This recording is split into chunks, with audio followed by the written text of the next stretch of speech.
थाना डिलारी क्षेत्र के ग्राम सलेमसराय में आज प्रधान प्रत्याशी बिलाल चौधरी ने दूरदर्शन भारत न्यूज चैनल से की खास मुलाकात, जिस पर बिलाल चौधरी ने किसानों की समस्याओं पर चर्चा की। देखिए यह खास रिपोर्ट। किसान की समस्या पर असल में सरकार ध्यान नहीं दे रही है। सच्चाई ये है कि किसान ने ऐसी मुश्किल घड़ी में, एक लॉकडाउन की स्थिति में, कि मजदूरी का कोई साधन था नहीं, वो अपनी फसल में लगता रहा किसान, और जैसे तैसे करके उसने फसल तैयार कर ली।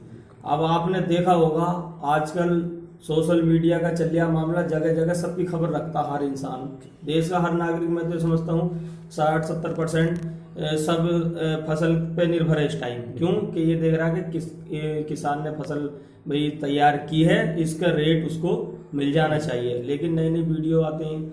अभी एक जगह का वीडियो वायरल हुआ था, हमने भी देखा था, वो उसमें धान का रेट जो मिल गया 1100 रुपये मिल गया। आप बताइए, आप 1100 रुपये में किसान क्या करेगा? तो किसान तो बर्बाद हो गया। भाई किसान ने इतनी मेहनत करी, अपना सब कुछ उसमें लगा दिया फसल में, फिर सरकार ने बीज के लिए कि हम ये बीज देंगे, वो बीज देंगे, सबको पता है वो बीज खराब बीज था। किसान ने दोबारा फसल बोई और इतनी मेहनत से उस फसल को करा। अब उसके बाद में उसको रेट नहीं मिल लिया तो किसान पे इससे ज्यादा मार और क्या पड़ेगी? चीज पे बिल्कुल ध्यान नहीं दे रही है। किसान जगह जगह आत्महत्या कर रहा है। और आप वो इतिहास उठा लो, मेरे ख्याल में इससे ज्यादा किसान ने आत्महत्या कभी करी ना है जो अब चल रहा। इस कदर किसान बिल्कुल डूब चुका, बर्बाद हो चुका किसान। वो सब फसल में लगा देता, फिर उसको रेट नहीं मिले तो कितना दुख होता। किसानों का धरना तो जायज है। भाई किसान धरना भी ना करे तो क्या करे? उसकी सुनवाई नहीं है किसान की। नहीं तो उसके पक्ष में कोई लीडर बोलता है किसान के, कोई बोले तो उसके सुनने के लिए सरकार तैयार नहीं है। किसान अपनी मेहनत से फिर धरना करता है, सोचता है कि मेरी आवाज सरकार तक पहुंचे, सरकार इस पर ध्यान दे। उस पर सरकार ध्यान नहीं दे रही। जगह जगह कहीं रेट नहीं मिल रहे, कहीं आड़तें, प्राइवेट आड़तें बंद करा दी है सरकार ने। कुछ जगहें तो हो ही गई हैं और बाकी जगह खरीद फरोख्त सब बंद है। इस वजह से किसान को उसका मूल रेट नहीं मिल पा रहा।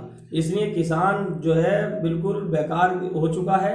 और अगर किसान बेकार होगा तो देश का हर नागरिक बेकार हो जाएगा। यूं हो जाएगा कि किसान जो है इस देश का एक ताकतवर शख्स है, क्योंकि वो लॉकडाउन की स्थिति में भी सारी दुनिया को खिला सकता है, पूरे देश को खिला सकता है। अगर पूरे देश में सारे कारोबार बंद हो गए, लेकिन किसान की मेहनत का जो बोया हुआ बीज था वो हर घर खाया गया, फिर भी अब किसान को उसका मूल रूप रेट ना मिले तो बताओ क्या होगा? किसान कहाँ जाएगा? अब धरने कर रहे हैं, सरकार नहीं सुन रही, सरकार ध्यान ही नहीं दे रही। सरकार तो भोजपतियों पर ध्यान दे रही है। अभी 20 लाख करोड़ का बजट पास हुआ था, हमें भी खुशी हुई कि भाई 20 लाख करोड़ बहुत होता है।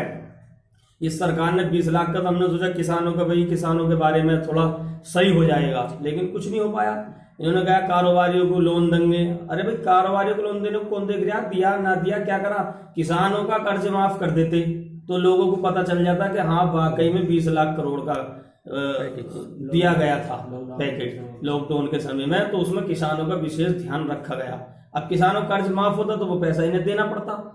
जब इसीलिए किसान की सुनवाई नहीं है। अब बेचारे धरने कर रहे हैं, जगह जगह बवाल हो रहा है, आत्महत्याएं कर रहे हैं, मजबूर हैं। उनके बच्चों की, किसान के शादी तक की नहीं हो पा रही, परेशान दौर से गुजर रहा है किसान। तो किसान के हित की बात करे सरकार, सरकार तो एकदम ये हो गई है कि बादशाही हुकूमत है, जो चाहेंगे वो करेंगे, हम किसी की नहीं सुनेंगे। ना सुन रहे हैं वो, किसी की सुनने के लिए तैयार नहीं है। भाई किसान इतने मजबूर हो गया, आत्महत्या पर आ गया। किसानों की सुनो भाई। किसान ही एक देश का ऐसा नागरिक है जो सबको घर बैठे खिला रहा, अपनी मेहनत मजदूरी करके और अपना खेती को पालन कर रहा। खेती के पैसे से नहीं पालता किसान, खेती में इतना है ही नहीं। वह तो अपने बच्चों से जो मजदूरी करवाता वो भी खेती में लगा देता, और जब खेती का समय आता तो उसको उसका रेट नहीं मिल पाता। तो किसान तो पीछे हो गया, बहुत पीछे हो गया, अब बहुत पीछे हो चुका। सरकार अपना किसानों को ध्यान